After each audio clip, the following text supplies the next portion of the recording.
Bismillahirrahmanirrahim. Assalamualaikum warahmatullahi wabarakatuh.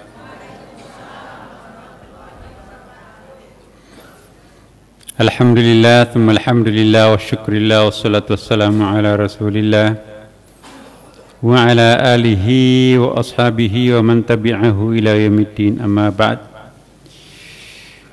Ibu-ibu dan bapak sekalian, sama-sama dirindukan, dicintai Allah Subhanahu wa ta'ala bersama Rasulnya.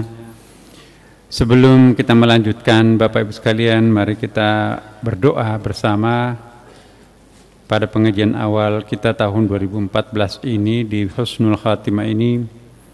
Semoga kita mendapatkan hikmah di balik perjalanan kehidupan kita dengan membuka pengajian kita dengan membaca surah Al-Fatihah.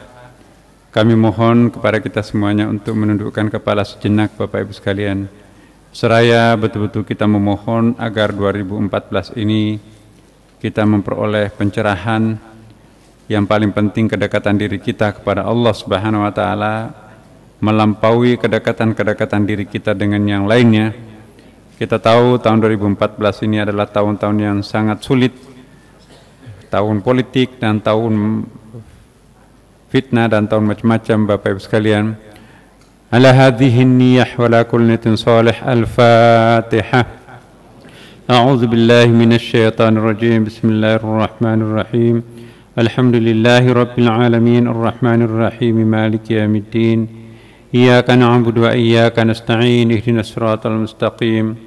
Siratal ladzina an'amta 'alaihim ghairil maghdubi 'alaihim waladdallin. Amin. Bismillahirrahmanirrahim. Ya Allah, ya Syakur, ya Hamid, dalam suasana awal tahun baru ini, hamba-Mu memilih untuk bermunajat kepadamu, untuk mensyukuri nikmat dan karunia dari-Mu yang amat berharga ini, yaitu bertambahnya umur kami. Hamba-Mu bertekad dan sekaligus berjanji di dalam diri sendiri untuk memanfaatkan sisa-sisa usia yang Engkau berikan ini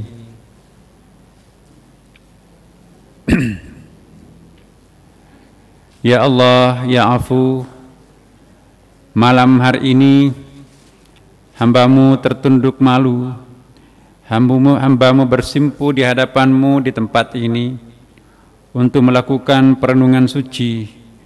Tiada lain harapan kami semuanya kecuali memohon ampunan, bimbingan dan pertolongan-Mu. Ya Allah, ya Basir, ya Ghaffar, hamba-Mu yang bertambah panjang usianya dan bertambah banyak pula dosanya. Hamba-Mu sadar dosa-dosanya besar, tetapi ampunan-Mu jauh lebih besar.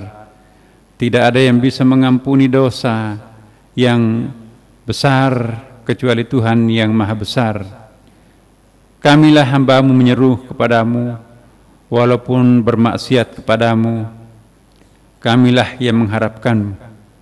Ya Allah, ya Sami', ya Ghaffar, siapa yang berbuat dosa dan siapa yang mengampuni dosa?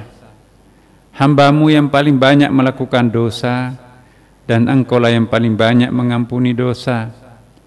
Apakah akan Engkau hukum hamba-Mu sementara tubuhnya sudah rebah bersujud dan beribadah kepadamu?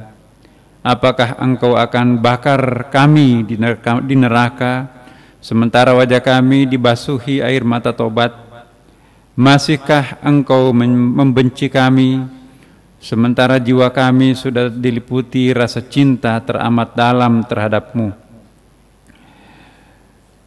Terserah Engkau ya Allah, hamba-Mu sepenuhnya pasrah padamu. Jika Engkau akan memasukkan ke dalam neraka-Mu, itu memang pantas bagimu, pantas bagi kami, mengingat banyaknya dosa yang telah dilakukan. Jika Engkau memasukkan kami ke dalam syurga-Mu, tidak ada yang bisa menghalangi-Mu, karena hamba-Mu yakin Engkau lebih menonjol sebagai Tuhan Maha Pengasih dan Penyayang ketimbang sebagai Tuhan Maha Keras dan Maha Penyiksa. Ya Allah, Ya Sami', Ya Afu, jika Engkau menghukum hamba-Mu, tidak ada manfaatnya bagimu. Jika Engkau mengampuni hamba-Mu, tidak ada mudaratnya bagimu. Tidak ada jalan bagi kami melindungi diri dari dosa dan kesesatan kecuali dengan penjagaan-Mu. Tidak ada cara mencapai amal yang baik kecuali dengan kehendak-Mu. Sungguh hamba-Mu takjub karena begitu banyak dosa dan kealfaan yang dilakukan, tetapi bersamaan dengan itu hamba-Mu merasakan banyaknya anugerah dan kebaikan dari-Mu. Ya Allah, ya Tuhan kami, ajarilah hamba-Mu agar bukan hanya pandai mensyukuri nikmat-Mu, tetapi juga pandai bersabar terhadap cobaan-Mu. Ajarilah hamba-Mu agar bukan hanya mampu bersikap ikhlas, tetapi juga mampu bersikap istiqamah di dalam menjalani kehidupan. Ajarilah hamba-Mu agar bukan hanya bisa bersikap kritis, tetapi juga bisa bersikap santun. Ajarilah hamba-Mu agar bukan hanya berani melakukan kebenaran, tetapi juga takut melakukan pelanggaran. Ajarilah hamba-Mu agar bukan hanya pandai melihat kelemahan orang lain, tetapi juga pandai melihat kelemahan dirinya sendiri. Ajarilah hamba-Mu agar bukan hanya mampu berbicara banyak, tetapi juga mampu berbuat banyak. Ajarilah hamba-Mu agar tidak hanya pandai mengajar, tetapi juga pandai mendidik untuk terwujudnya generasi kami yang utuh. Ajarilah hamba-Mu untuk bukan hanya mampu memahami ilmu-Mu yang bersifat universal, tetapi juga ilmu-Mu yang bersifat partikular. Ajarilah hamba-Mu agar bukan hanya mampu memahami fenomena yang zahir, tetapi juga mampu memahami fenomena yang batin. Ajarilah hamba-Mu agar bukan hanya mampu menjadi orang pintar, alim, tetapi juga mampu menjadi orang arif, bijaksana, arif. Ajarilah hamba-Mu agar bukan hanya mampu mengetahui apa yang diamalkannya, tetapi juga mampu mengamalkan apa yang diketahuinya. Ajarilah hamba-Mu agar bukan hanya bisa menjadi pemimpin yang baik, tetapi juga mampu menjadi rakyat yang baik. Ajarilah hamba-Mu bukan hanya bagaimana menjadi orang baik, tetapi juga bagaimana mempersiapkan generasi masa depan yang lebih baik. Atas bimbingan dan pertolongan-Mu, maka usia kami semakin bertambah, meskipun belum berbanding lurus dengan pengabdian yang Engkau amanahkan kepada kami. Ya Allah, Ya Afur, Ya Ghafur, kami mohon pengampunan-Mu, karena di hadapan kami ada orang lemah, membutuhkan bantuan tidak kami bantu. Di hadapan kami ada orang yang dizalimi, memohon perlindungan, tapi tidak kami lindungi. Di hadapan kami ada orang susah, meminta bantuan, tidak kami hiraukan. Di hadapan kami ada orang yang meminta maaf, tidak kami maafkan. Di hadapan kami ada suguhan dosa dan maksiat, tidak kami tolak. Di dalam diri kami ada haknya orang lain, tidak kami penuhi. Di pundak kami ada kewajiban terhadap-Mu dan terhadap orang lain, tidak kami penuhi. Kepada kami ada orang yang berbuat baik, tidak kami berterima kasih kepadanya. Di dalam benak kami ada aib orang lain, tidak kami sembunyikan. Di dalam diri kami ada kebaikan orang lain, tidak kami hargai. Ya Allah, Ya Afu, Ya Ghafur, Engkau maha menyaksikan. Saksikanlah, inilah kami para hamba-Mu bersimpuh di hadapan-Mu pada malam ini. Tentu tiada lain harapan kami sekali lagi kecuali memohon ampunan, bimbingan dan pertolongan-Mu. Ampunilah seluruh dosa, kekhilafan dan kealfaan kami. Ya Allah, Ya Ghafur, kamilah yang bertambah panjang usianya dan bertambah banyak pula dosanya. Kami sadar bahwa dosa-dosa kami besar, tetapi ampunan-Mu jauh lebih besar. Ya Allah, ya Ghafur, siapa yang berbuat dosa dan siapa yang mengampuni dosa? Kamilah yang paling banyak melakukan dosa, Engkaulah yang paling banyak mengampuni dosa. Ya Allah, apakah akan Engkau hukum kami sementara tubuh kami sudah rebah bersujud dan beribadah kepadamu? Apakah Engkau akan bakar kami di neraka-Mu sementara wajah kami dibasahi air mata taubat? Apakah Engkau akan masih membenci kami sementara jiwa kami diliputi rasa cinta yang amat dalam terhadap-Mu? Terserah Engkau ya Allah, sepenuhnya kami pasrahkan diri kepadamu. Jika Engkau akan memasukkan kami ke dalam neraka-Mu, itu memang pantas bagi kami, mengingat banyaknya dosa yang telah kami lakukan. Jika Engkau akan memasukkan kami ke dalam surga-Mu, tidak ada yang bisa menghalangi Engkau, karena kami yakin Engkau adalah Ar-Rahman Ar-Rahim. Ya Allah, ya Sami, jika Engkau menghukum kami, tidak ada manfaatnya bagimu. Jika Engkau mengampuni kami, tidak ada mudaratnya bagimu. Rasul-Mu pernah mengajari kami dalam sebuah doa, ya Allah, jika panjangnya umur ini berbanding lurus dengan dosa dan maksiat, ambillah kami. Jika produktivitas amal ibadah kami masih memungkinkan, maka panjangkanlah usia kami. Ya Allah, ya Rabbi, tidak ada jalan bagi kami untuk melindungi diri dari dosa dan kesesatan kecuali dengan penjagaan-Mu. Tidak ada cara untuk menepati, untuk mencapai amal yang baik kecuali dengan kehendak-Mu. Tidak ada tempat bagi kami mengadukan segala kesulitan yang dihadapi bangsa dan kami semuanya kecuali dengan pertolongan-Mu. Ya Allah, ya Afu, malam ini hamba-Mu datang tertunduk malu. Hamba-Mu bersimpu di hadapan-Mu di rumah-Mu ini untuk melakukan kegiatan-kegiatan amaliyah yang Engkau ridhai. Tentu tiada lain, sekali lagi harapan kami hanya Engkau ya Allah. Ya Allah, ya Tuhan kami,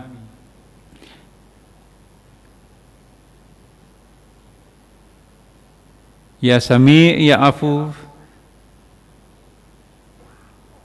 inilah kami, hamba-Mu yang terkadang melupakan dirinya sendiri di dalam menatap dunia kami. Karena itu malam hari ini hamba-Mu tertunduk malu, hamba-Mu bersimpu di hadapan-Mu. Sekali lagi, Ilahi analladzi idza tala amri zadat dzunubi wa talat musibati bi kathrati dzunubi. Ya Allah, ya Tuhan kami, pada akhirnya kami serahkan diri ini sepenuhnya kepadamu. Ya Allah, ya Tuhan kami, genggamlah kami, rangkullah kami, dan jangan pernah Engkau melepaskan kami menjadi umat yang liar seperti dahulu kala. Kami ingin husnul khatimah seperti yang kami pelajari setiap malam Selasa ini. Ala hadhihi niyyah al-Fatihah. A'udzu billahi minasy syaithanir rajim. Bismillahirrahmanirrahim. Alhamdulillahirabbil alamin. Arrahmanir rahim. Maliki yaumiddin. Iyyaka na'budu wa iyyaka nasta'in. Ihdinas siratal mustaqim. Siratal ladzina an'amta 'alaihim ghairil maghdubi 'alaihim waladdallin. Amin. Selanjutnya Ibu Bapak sekalian, kita melanjutkan bait berikutnya dari Ibnu Athaillah.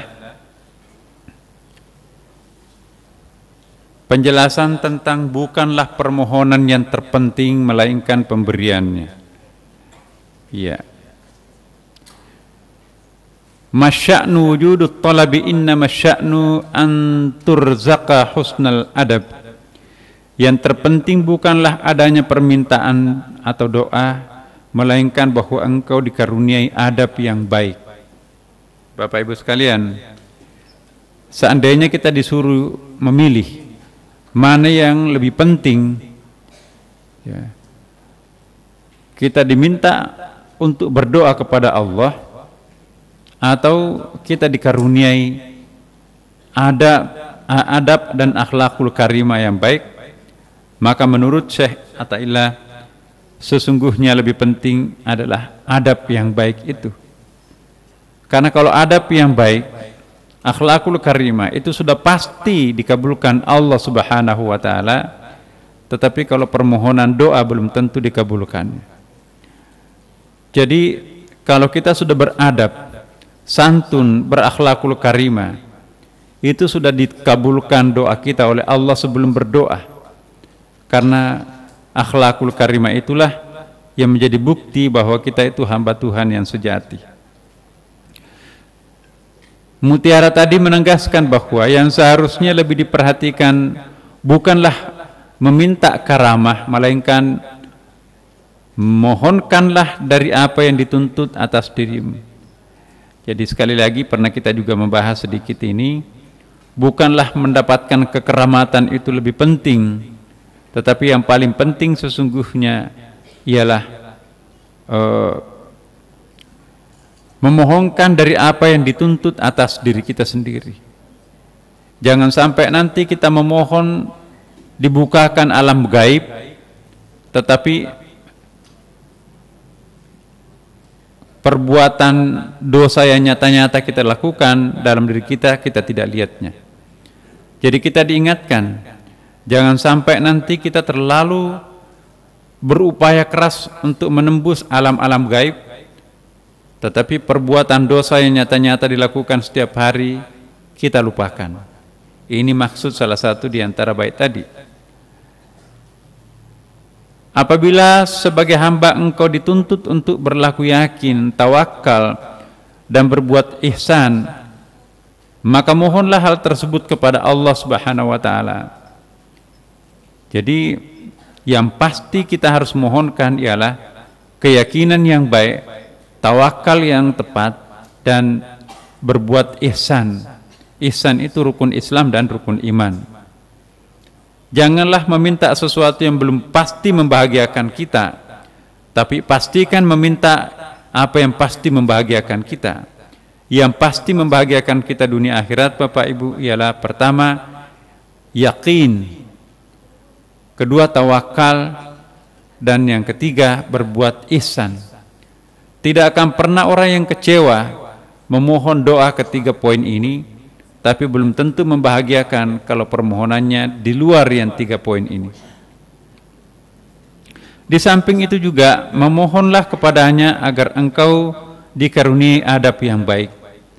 Sekali lagi kita diingatkan bahwa adab istiadat, adat istiadat dan peradaban yang baik, katakanlah akhlakul karimah, itu yang selalu kita mohon kepada Allah Subhanahu wa taala.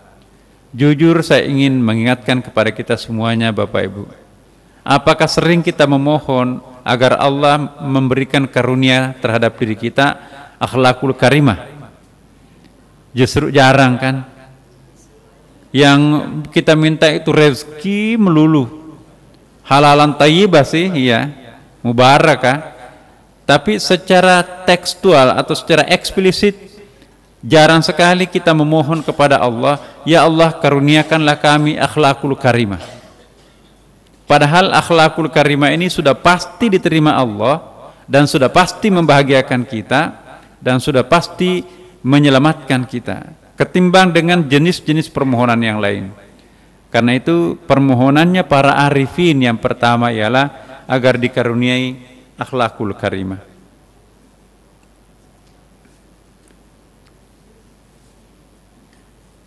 Nah, kemudian tidak ada yang bisa mempercepat tibanya pemberian selain rasa rendah diri dan membutuhkannya. Ini ingat Bapak Ibu, ada 2 di sini, merendahkan diri di hadapan Tuhan dan membutuhkan. Jadi bagaimana Allah bisa mengabulkan sebuah permohonan kalau kita setengah hati membutuhkannya? Makanya itu disebutkan di sini, ma talaba laka syai'un mithlul ittirar wala asra'a bil mawahib ilaika mithlu dhillati wal iftiqar. Tidak ada yang menyegerakan terkabulnya doa kecuali saat terdesak, dan tidak ada yang bisa mempercepat tibanya pemberian Allah kepadamu kecuali rasa rendah diri serta sikap membutuhkan. Nah, perhatikan secara cermat Bapak Ibu. Tidak ada yang menyegerakan terkabulnya doa atau trigger yang paling kuat, yang paling kencang, roket pendorong untuk naik ke langit doa itu ialah ketika kita terdesak. Kalau orang terdesak Bapak Ibu sekalian, apa bahasa? Kebelet ya, kepepet ya, kebelet. Pinjamlah istilah kebelet. Saya ingin bertanya kepada Bapak Ibu sekalian, kalau kita, ya sementara kita pinjam kebelet, saya ingin tanya kepada Bapak Ibu sekalian, seandainya para bapak di sini laki-laki, perjaka, remaja lah, pemuda, kalau kebelet mau ke kamar belakang, pokoknya sedetik lagi, padahal kamar mandinya masih 10 meter lagi, ya, masih ada nggak gadis cantik di samping kanan kirinya yang bisa ditengok?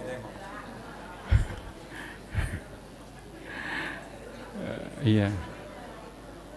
Ibu-ibu kalau lewat di toko tas yang paling trendy itu, ya, baru datang newcomers, branded semua, tapi kebelet juga mau ke kamar belakang, masih ada nggak daya tariknya tas itu?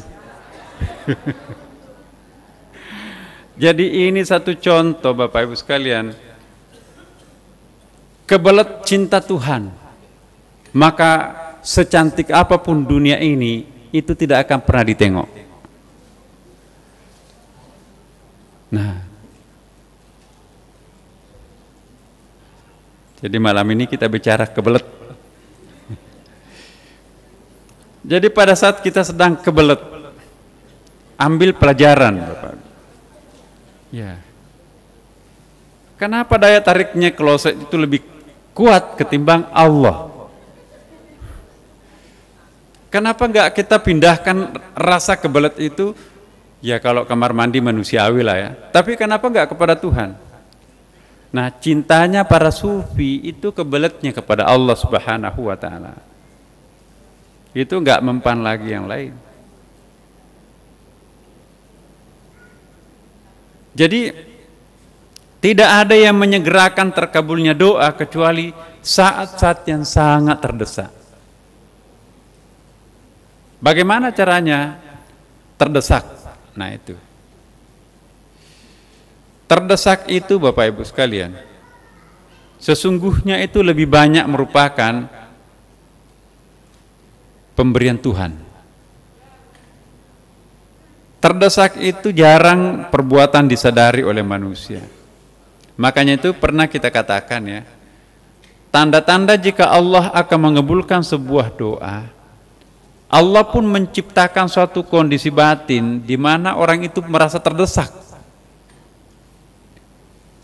Ya.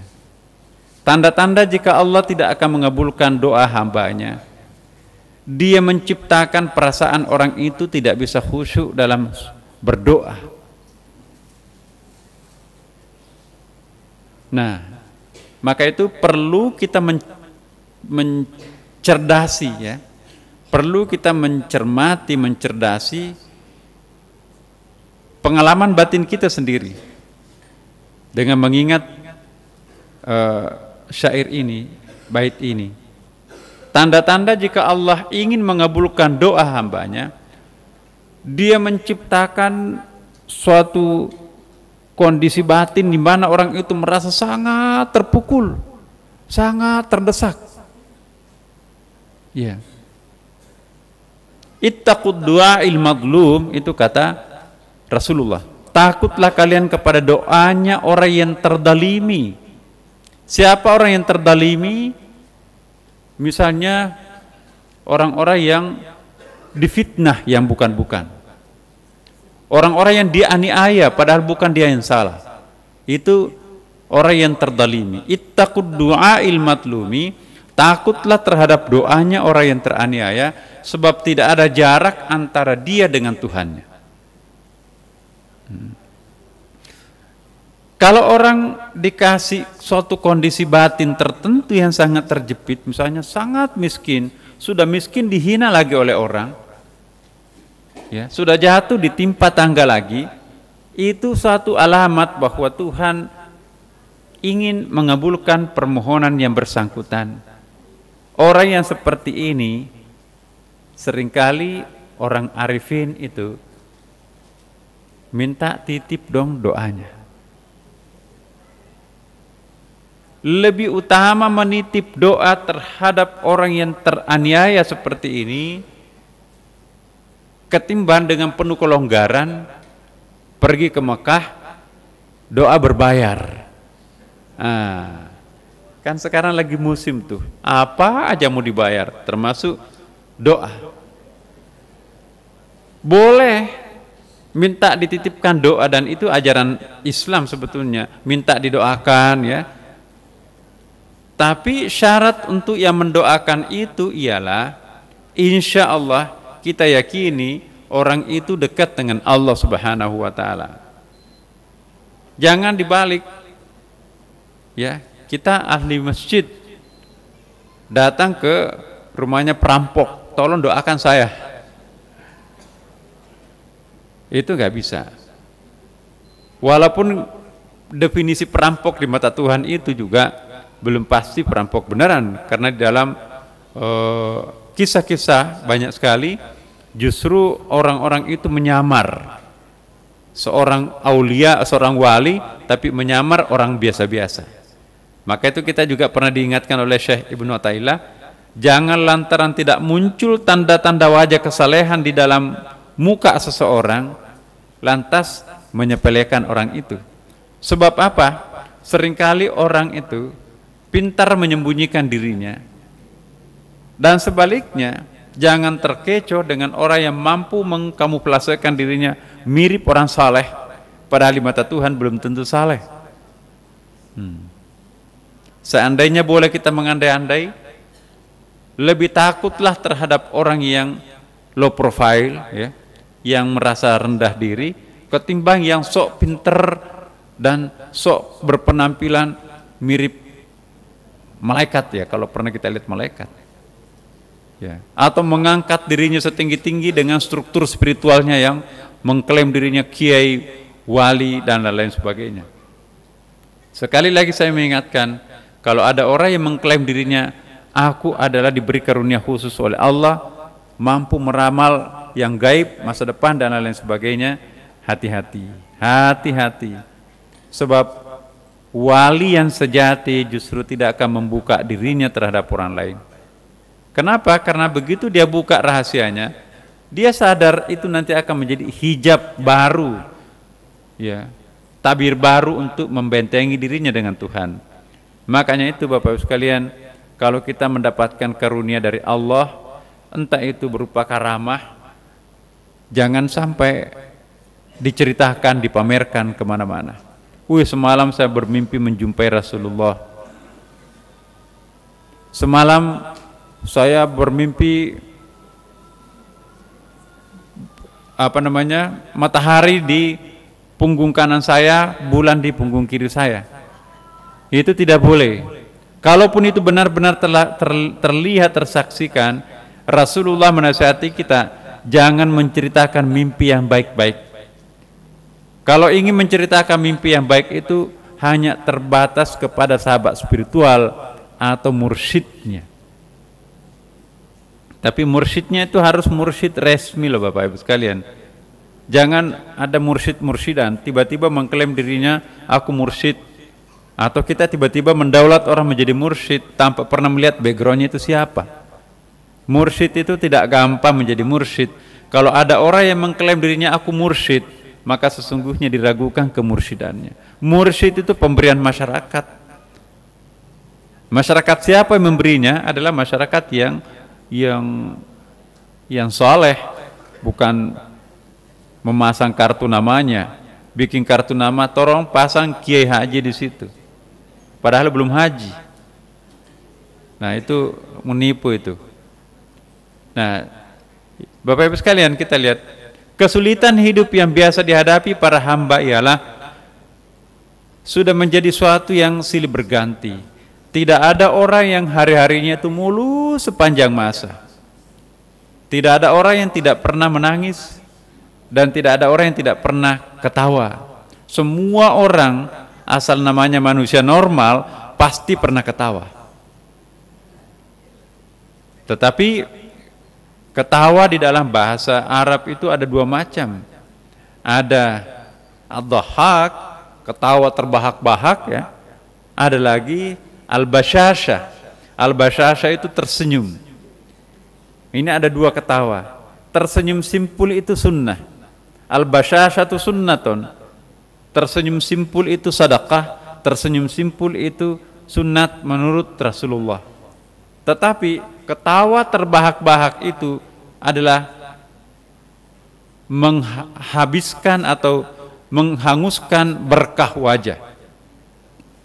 Jadi kalau ada orang yang suka ketawa terbahak-bahak, mabuk kalau ketawa sampai keluar air mata, itu berkah wajahnya akan dicabut oleh Allah Subhanahu wa taala. Sehingga kalau dia berbicara nggak pakai, sepertinya nggak ada karismatiknya. Ada orang baru melihat wajahnya, Masya Allah, ini kelihatan padatnya ilmunya, kelihatan padatnya amalnya, kelihatan mencerahkan, air wudhunya memancar radius 10 meter persegi. Begitu kita mendekat dari 10 meter dari lingkungan orang itu, tersedot energi positifnya. Dan ada juga sebaliknya, 10 meter kita tersedot oleh energi negatif itu, bukan hanya baunya yang tercium, tapi juga energi negatifnya. Lupa semua. Ya. Jadi energi negatif itu bersaing dengan energi positif. Energi negatif itu kekuatannya syaitan, iblis. Energi positif itu kekuatannya malaikat. Energi positif itu seringkali tersembunyi di dalam wajah yang sederhana. Tapi energi iblis itu seringkali tersembunyi di balik wajah sang artis, cantik, cakep, ya. Tetapi orang yang menggunakan pandangan mata spiritual, secantik apapun barusan keluar dari salon yang paling mahal, asal wajah itu tidak pernah tersentuh air wudhu, maka itu akan gelap. Tapi setidak cantik apapun orang itu, kalau jarang melepas wudhunya, batal wudhunya, wudhu lagi, maka itu akan memancar. Air wudhunya itu nanti akan menyedot energi orang di sekitarnya. Siapapun yang melihatnya, maka orang itu, orang akan terpesona. Ya, tidak pakai bedak dan tidak pakai salon segala macam. Inner beauty-nya yang muncul. Air wudhu itu, ibu bapak sekalian, terutama ibu-ibu, mohon maaf, kalau tidak ada keperluan yang sangat mendesak, tidak perlu dipakai handuk mengeringkan air wudhu itu. Kata Imam Syafi'i, sepanjang air wudhu itu mengalir di muka kita, maka sepanjang itu noda-noda hitam karena dosa dari wajah kita itu akan teralirkan. Itulah sebabnya Imam Syafi'i tidak mau menggunakan air musta'mal, air bekas, air sisa untuk berwudu lagi. Meskipun air itu, air bekas itu seperti di ember, tidak berubah warnanya, rasanya dan baunya. Tapi sudah kepercik air wudu, sudah nggak mau pakai berwudu. Dan dianjurkan kepada mazhab orang-orang yang mengikutinya, jangan pakai air musta'mal. Kenapa? Meskipun Anda tidak melihat itu berubah warnanya, tetap jernih, tidak berubah baunya, dan tetap warna alami, bau alami, dan tidak juga berubah rasanya, tapi kalian kalau melihat dengan kacamata spiritual, Anda akan melihat lebih hitam daripada tinta hitam.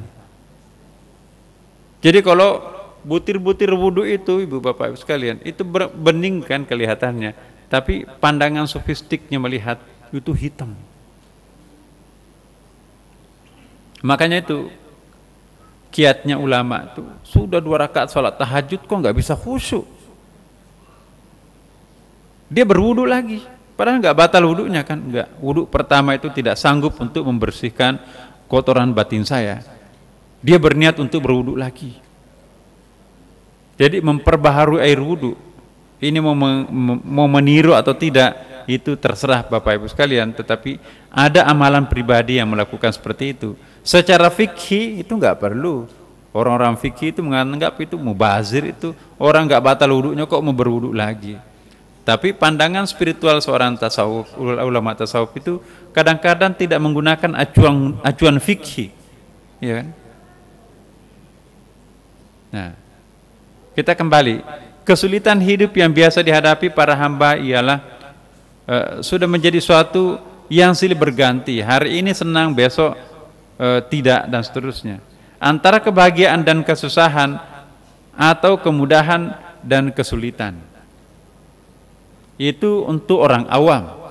Tapi orang yang khawasul khawas, Bapak Ibu, orang yang khawas, dia tidak akan lagi bergeming, hari ini sulit, besok mudah, hari ini sedih, besok gembira. Respons emosionalnya seorang pencinta Tuhan itu tidak lagi ditentukan oleh kondisi objektif lingkungan sekitarnya, tetapi sangat ditentukan oleh dekat dan jauhnya Allah terhadap dirinya sendiri. Kalau dia merasa jauh dengan Tuhannya, sekalipun di dalam lautan kemewahan, maka kemewahan itu terasa neraka. Tapi kalau dia merasa dekat dengan Tuhannya, sekalipun di dalam neraka, di tempat yang paling jelek, apalah di situ, maka dia seperti merasakan itu surga baginya. Ya. Nah, sekarang kita akan naik kelas, Bapak Ibu. Bagaimana lingkungan duniawi ini tidak lagi menjadi faktor penentu senang susahnya jiwa kita. Kita akan memindahkan kriterianya itu.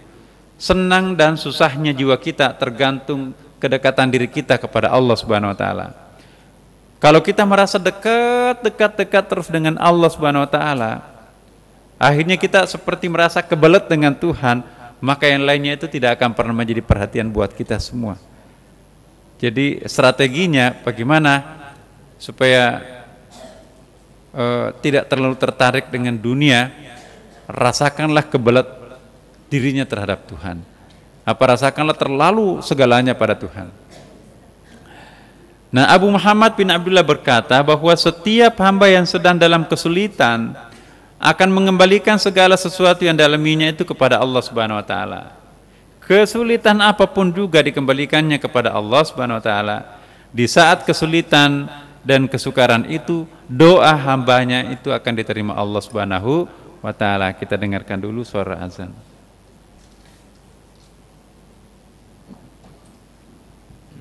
Setiap hamba yang sedang dalam kesulitan akan mengembalikan segala sesuatu yang dialaminya itu kepada Allah Subhanahu wa ta'ala. Mau kemana kalau bukan kepada Tuhan? Di saat kesulitan dan kesukaran itulah doa si hamba diterima oleh Allah Subhanahu wa ta'ala. Tapi ini ada dua macam kesulitan, Bapak Ibu sekalian. Ada kesulitan yang diciptakan sendiri dengan sengaja. Ya, contohnya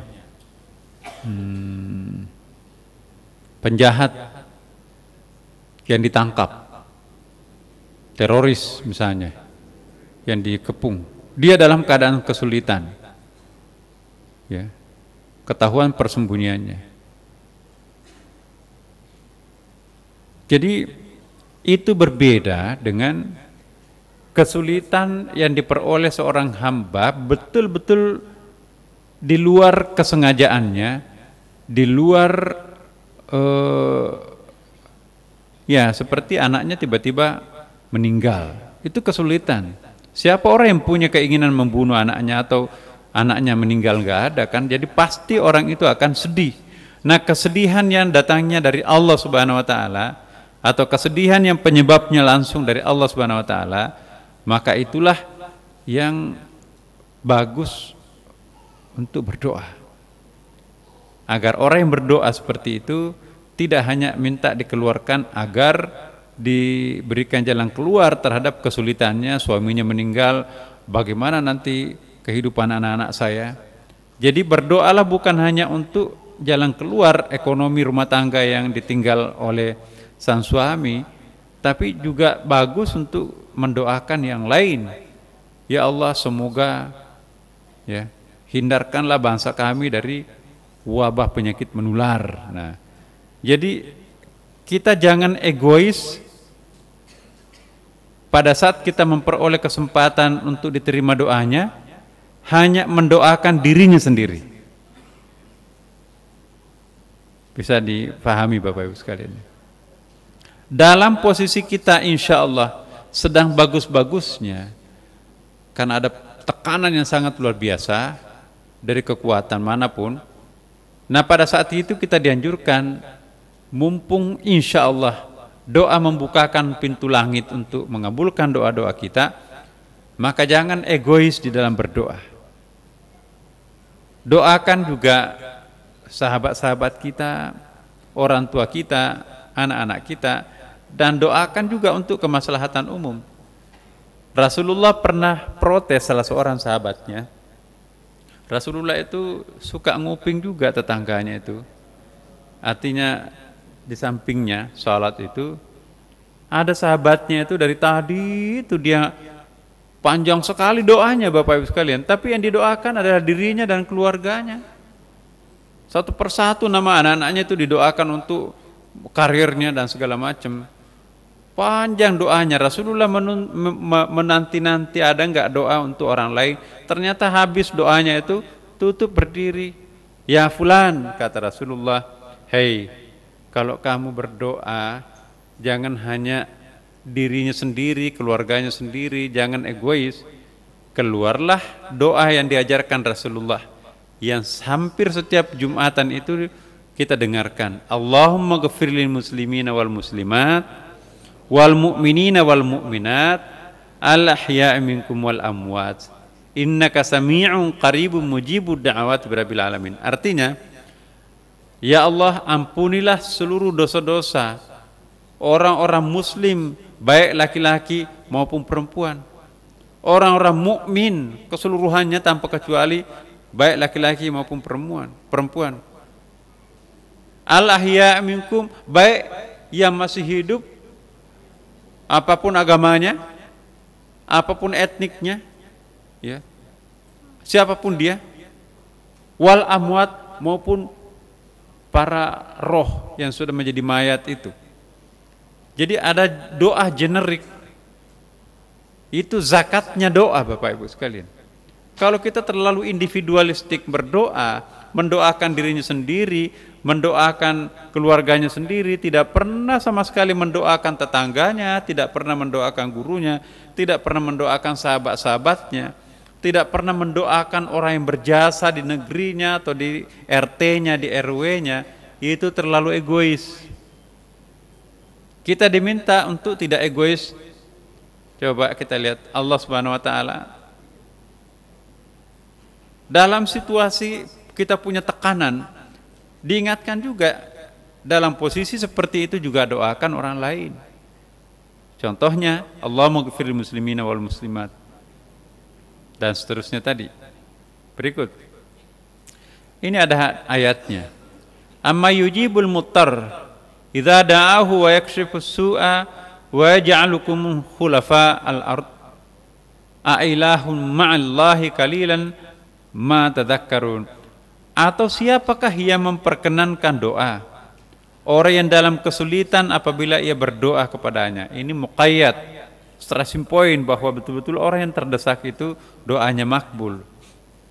Cuma saya ingin mengingatkan kepada kita semuanya Bapak Ibu sekalian, ini akhlak berdoa. Para arifin, dan saya berharap kita semuanya menjadi arifin, insya Allah, dalam posisi kita sedang terdesak, terdalimi misalnya, ketika kita berada pada posisi insya Allah Tuhan menjanjikan doa kita akan dikabulkan, jangan sama sekali mendoakan orang lain untuk binasa.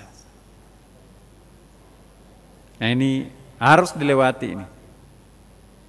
Selama masih kita mendoakan orang lain untuk binasa, sekalipun nyata-nyata orang itu memfitnah kita dengan amat dahsyat, jangan muncul emosi di dalam doa.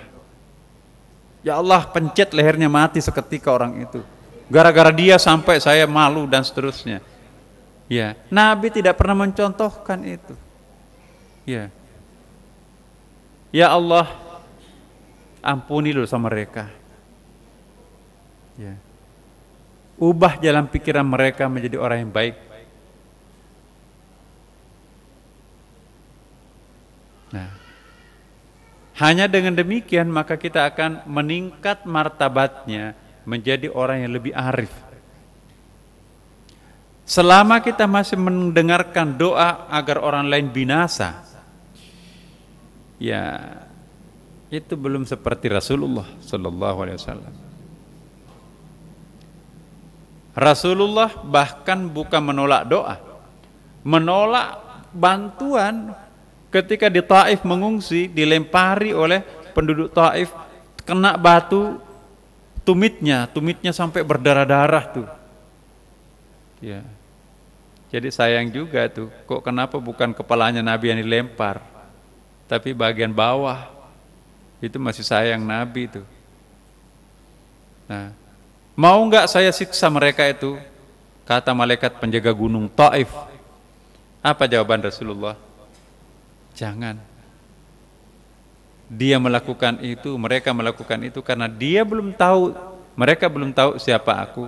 Seandainya mereka itu tahu siapa aku, maka pasti dia akan menyayangi aku. Satu saat nanti mereka akan menyayangi aku. Nah, coba bayangkan Bapak Ibu, kalau kita dalam keadaan dihina, disiksa, disakiti, diancam nyawa kita seperti itu, ditawari malaikat penjaga gunung, mau nggak saya balaskan? Oh iya, hancurkan semua, jangan sisa sedikit pun. Kalau masih ada perasaan seperti itu, masih kita seperti Nabi Nuh, belum seperti Nabi Muhammad Sallallahu Alaihi Wasallam. Coba Nabi Nuh itu berdoa, ya Allah, ngapain punya umat bejat kayak gini nih? Ambil aja tuh semua tuh, habisin. Benar, iya habisin. Saya 950 tahun berdakwah, masih bisa dihitung jari yang ikut terhadap aku. Manusia-manusia keras kepala ini gak perlu hidup. Ditimpa musibah, termasuk kena anaknya kan di situ Kan'an. Makanya itu Nabi Nuh nanti di hari pada mahsyar di akhirat itu, karena Nabi Nuh itu dianggap Abul Bashar Tsani, bapak kedua dari manusia setelah Nabi Adam. Kan Nabi Adam dulu kan melahirkan anak cucunya termasuk Nabi Nuh. Kemudian tsunami internasional. Manusia yang hidup itu, binatang yang hidup itu adalah spesies yang naik di dalam perahunya Nabi Nuh. Makanya itu bapak kedua manusia setelah Nabi Adam itu adalah Nabi Nuh. Delegasi manusia di padang mahsyar itu datang ke Nabi Nuh. Wahai Nabi Nuh, ya, Anta Abul Bashar Tsani, engkau adalah bapak manusia kedua. Datanglah kepada Tuhan, mintakan jalan keluar. Kami jutaan tahun berdiri di sini, mandi di keringat, berenang, nggak tahu neraka atau surga. Kami nggak tahan untuk diperiksa satu persatu di sini. Aku takut. Kenapa takut?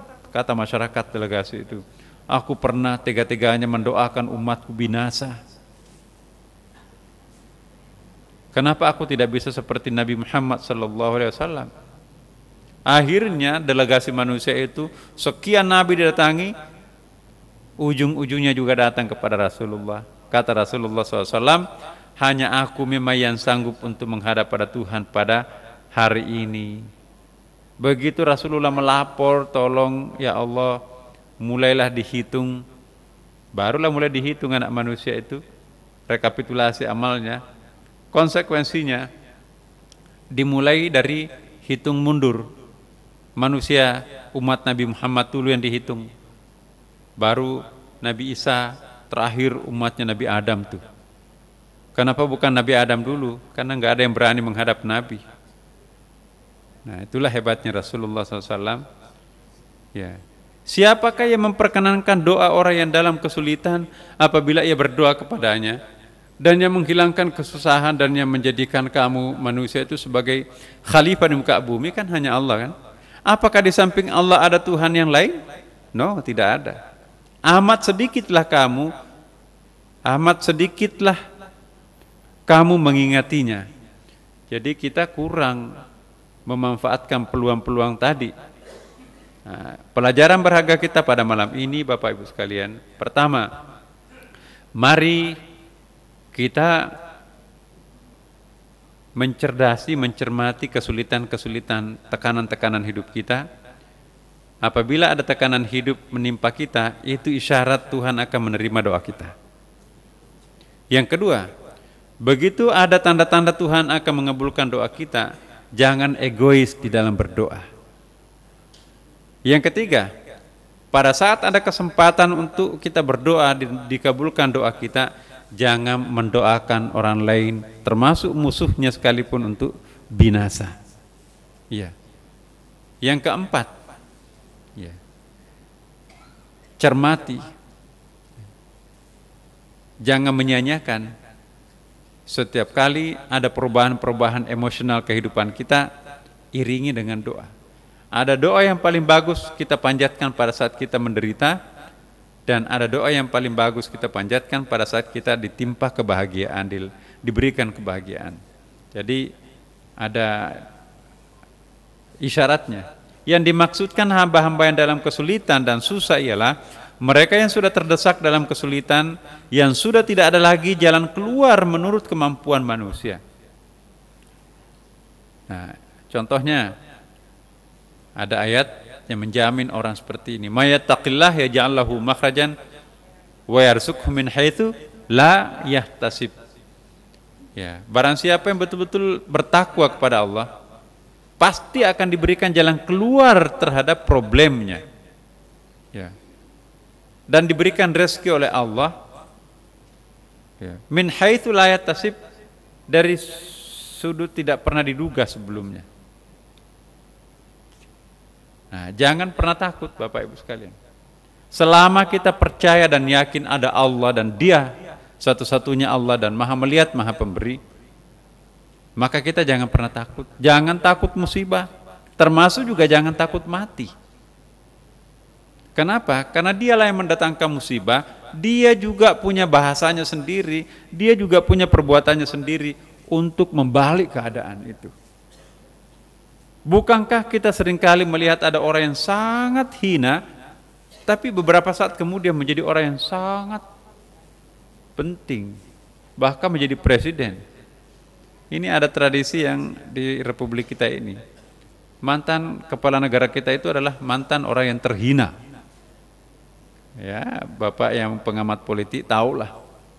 Pak SBY, orang yang pernah dimaki-maki, dikasarin, ya, dipandang enteng, akhirnya jadi presiden. Ibu Mega apalagi, kurang apa itu, penderitaan, dilecehkan dan sebagainya, akhirnya jadi kepala negara. Sebelumnya Gus Dur, mohon maaf, dalam kondisi fisiknya seperti itu. Bukan hanya itu, tapi ibu negaranya juga seperti itu. Kurang apa penghinaannya orang terhadap dia, tapi dia juga naik. Iya. Dan seterusnya. Banyak contoh di dalam masyarakat kita itu, betapa orang yang tadinya dianggap sangat hina menjadi sangat mulia, sangat salah menjadi sangat benar, sebaliknya sangat benar menjadi sangat salah, sangat tinggi menjadi sangat rendah. Wa tilkal ayyamu nudawiluha bainan nas. Allah mempergilirkan langkah-langkah kehidupan kita itu. Berikutnya adalah tidak ada lagi kekuatan yang dapat dimintai pertolongan kecuali Allah. Nah, kalau ada kesulitan hidup Bapak Ibu, jangan lari ke dukun. Tapi juga jangan menyelesaikan sendiri perbuatannya tanpa didampingi, di backup oleh tokoh spiritual. Nanti bunuh diri di situ. Kita perlu sandaran intelektual spiritual di situ. Nah, ini jangan lari ke tempat-tempat yang sinkretik dan mistik. Kalau orang dalam keadaan kepepet, kesulitan, beda-beda tipis antara dukun dengan kiai. Semuanya diingin, dia ke sana tapi dia juga ke situ. Pokoknya siapapun tokoh yang dianggap menenangkan batinnya, kalau perlu bayar maka dia ke situ. Nah, orang yang seperti ini insya Allah masih perlu belajar banyak. Kenapa? Karena belum arif. Orang yang arif itu seperti yang sering kita pelajari di sini, kalau dia ditimpa musibah, apa? Apa yang dilakukan, Bu? Sabar. Kalau dia diuji kemewahan, apa? Syukur. Padanannya syukur. Kan ada syukur, bukan? Ingat, ada kalau orang itu dalam keadaan serba berkecukupan, maka kondisi batinnya itu diredam sedikit dengan apa ya? Khauf, rasa takut. Benar enggak harta ini semuanya halal? Benar enggak jabatan ini bisa saya emban dengan amanah? Jadi kita takut pada Tuhan. Sebaliknya kalau kita dalam keadaan terpurut, mentok sampai ke bawah, apa yang kita harus lakukan? Ya? Ar-raja. Lulus. Masya Allah. Pinter. Jadi ar-raja dengan khauf, ya. Syukur dengan sabar. Jadi ada dua sayap kehidupan ini, Bapak Ibu. Orang yang normal sebagai seorang arifin, salah seorang arifin, maka kalau dia ditimpa musibah, dia mendayagunakan sabarnya dan rajanya. Tapi kalau dia dalam keadaan diuji dalam bentuk serba kecukupan, ya itu bahaya juga itu. Bisa menjadi batu licin, bisa tergelincir. Maka yang harus dilakukan di situ adalah syukur dan khauf. Jadi syukur didampingi khauf kalau kita diuji kemewahan. Sabar didampingi ar-raja kalau kita dilanda kesusahan. Kalau orang normal menggunakan dua kekuatan ini, empat kekuatan ini, dua di sayap kanan, dua sayap kiri. Sayap kanan penderitaan misalnya adalah ar-raja was-sabr, sayap kirinya di situ ada asyukur wa khauf. Maka itu insya Allah datar kehidupannya. Dia tidak akan merasa pernah jatuh dan dia juga tidak pernah angkuh kalau naik ke atas. Tapi sulit. Kadang-kadang kita hanya pintar menasihatkannya kepada orang lain. Begitu kita mengalaminya, tidak berkutik juga. Nah sekarang perlu Tuhan menguji salah seorang hambanya, apakah sudah seperti yang dikatakan dan apa yang dirasakan. Ya, semakin arif secara teoritis seseorang, maka biasanya juga semakin besar cobaan ujian Tuhan terhadap yang bersangkutan. Sanggup enggak seperti yang Anda ajarkan, itu juga yang Anda rasakan? Kita sampaikan ke anak-anak, kita ajarkan kepada anak-anak begini ini, kamu jangan begitu. Sahabat kita juga, tetangga kita pinter sekali menasehati, lancar mulutnya. Begitu kena gilirannya,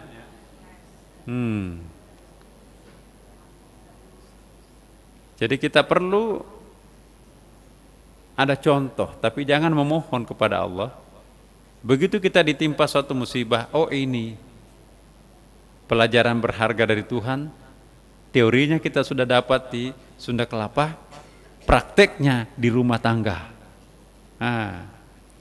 Begitu dapat foto di dompetnya suaminya seorang perempuan lain Alhamdulillah, saya akan lulus dalam cobaan ini. Padahal sering menasihatkan kalau ada sabar aja, pokoknya kita percaya pada Tuhan. Begitu dia sendiri menyaksikan isi dompet itu ada begitunya. Yang pernah dinasehati, giliran menasehati. Kan ibu dulu pernah menasehati kami sabar. Apa sabar? Gitu. Jadi manusiawi ibu kalau tidak sabar, tapi kalau memang mampu bersabar, maka itu kita setengah malaikat itu. Ya. Terakhir Bapak Ibu sekalian, keadaan terdesak ini bagikan terkurung dalam api pada rumah yang sedang terbakar, terkurung dalam kapal yang akan tenggelam, tersesat dalam hutan belantara, orang yang akan dibunuh oleh perampok, wanita yang akan diperkosa kehormatannya. Itu contoh. Nah, kalau kita dalam keadaan seperti itu pasti kan sangat terdesak. Nah, kesimpulan, Allah akan sangat dekat kepadamu sesuai dengan tingkat kebutuhanmu kepadanya. Dan saat yang paling tepat untuk seseorang hamba meminta kepada Tuhannya adalah ketika ia tengah berada dalam kondisi terdesak, terzalimi. Adapun jalan untuk memperoleh pemberian Allah itu ialah engkau harus benar-benar bergantung dan merendahkan diri terhadapnya, karena Allah akan memenuhi permintaanmu sesuai dengan kadar ketentuanmu. Nah, selesai. Tegasnya, insya Allah jangan menyia-nyiakan peluang, tanda-tanda Tuhan akan menerima doa. Tegarlah dalam setiap saat, maka insya Allah Tuhan akan bersama kita. Anjing menggonggong, kafilah tetap berlalu menuju ke surga. Kira-kira seperti itu. Demikian Bapak Ibu sekalian, semoga Allah memberkati kita semuanya. Al-Fatihah. A'udzubillahi minasyaitonirrajim. Bismillahirrahmanirrahim. Alhamdulillahirabbil alamin, arrahmanirrahim, maliki yaumiddin.